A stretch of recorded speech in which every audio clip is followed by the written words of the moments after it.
A esta hora quiero saludar en Ciudad de México a Juan María Naveja, analista político y experto en comunicación política. Señor Naveja, bienvenido, gracias por acompañarnos. Con el gusto de siempre, Idania, para saludar a toda la audiencia del continente. A ver, ¿no me había dicho usted que vivía en el paraíso? Mire, no hay masacre, no hay desaparecidos, no hay asesinatos, tienen un sistema de salud mejor que el de Dinamarca. Es decir, México lindo y querido, pues, como lo soñaron siempre. Lo malo es que todo eso es mentira. Todo lo que dijo ayer Andrés Manuel López Obrador, sería muy simple irlo descalificando sector por sector, Idania. Y lo más importante, yo creo que hay dos aspectos bien importantes. Uno, que ayer pasamos del gobierno autocrático que ha tenido Andrés Manuel López Obrador por casi 6 años al gobierno, al país del caudillismo. El día de ayer vimos al caudillo ya dando órdenes, disposiciones para el futuro en este mensaje. Y Dania, por primera vez en la historia de México, un presidente rinde su mensaje presidencial en la plaza principal del país.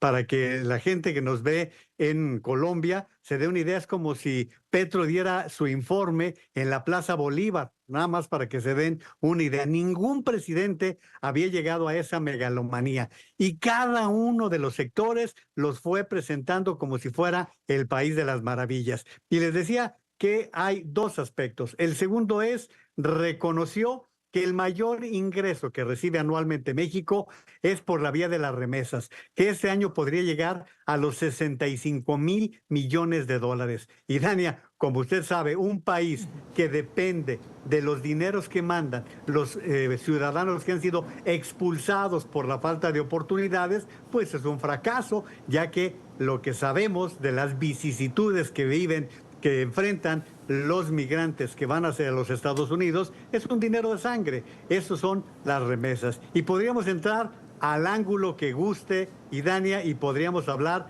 de lo que es este gobierno que supuestamente está terminando. Bueno, se supone que está terminando un sexenio para comenzar otro. Pero, ¿qué significó este sexenio para México? Podemos ir luego a sectorizarlo, pero en líneas generales, ¿qué le trajo a México? ¿Una transformación cierta como prometió?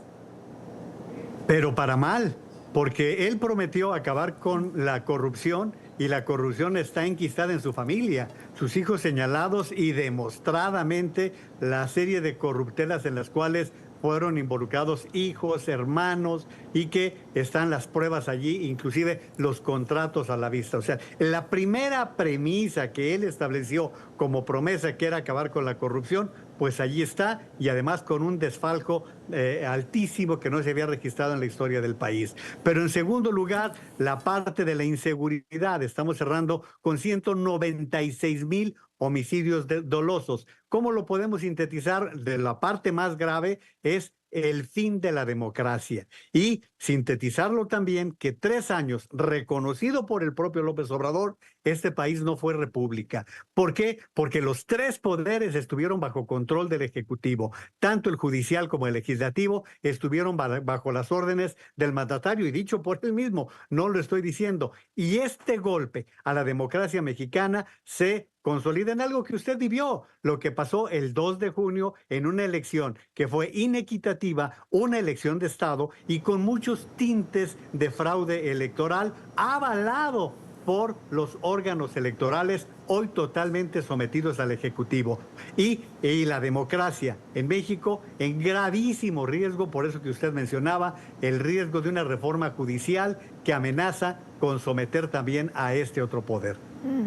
¿Qué manía de estos autócratas o de estos presidentes que llegan a la magistratura, a la primera magistratura, pensando que la verdad absoluta es la que tienen en su mano y que no hay otra cosa para mejor destino que lo que ellos tienen a bien disponer?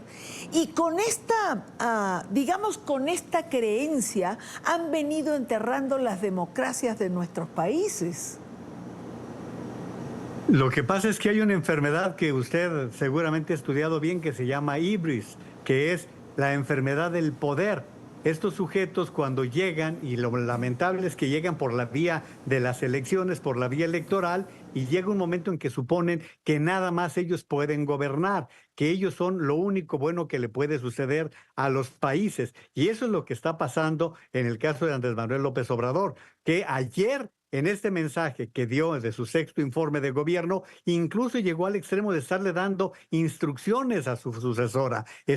Quien estaba ahí en la primera fila era Claudia Sheinbaum, y ya recibiendo señalamientos, recomendaciones por parte de Andrés Manuel López Obrador, quien no da ningún indicio de que vaya a abandonar el poder, porque está prácticamente con el control de todo. Mire, Idania, uno de los comentarios que ha hecho el líder de su partido en la Cámara de Diputados es: la reforma judicial tiene que aprobarse en los primeros días de septiembre para cumplirle la solicitud al presidente de la República. No para cumplirle a México, es para cumplirle al presidente. Entonces, ¿qué es lo que sucede con estos personajes? Que llega un momento que la soberbia los llena tanto que suponen que el país es de ellos y que todas las decisiones tienen que pasar por su propia voluntad. Yo creo que usted vivió de cerca el proceso de Chávez, igualito que el que está pasando en México, Idania. Es decir, llegó por la vía de las elecciones y luego fue imponiendo decisiones que fueron golpeando directamente a la democracia del país. Ahora, tampoco da señales la señora Sheinbaum de establecer un gobierno independiente de López Obrador, o de tener criterio propio, o de manejar el país como ella y su gabinete lo tenga bien, si desde ahora ya le está copiando a López Obrador.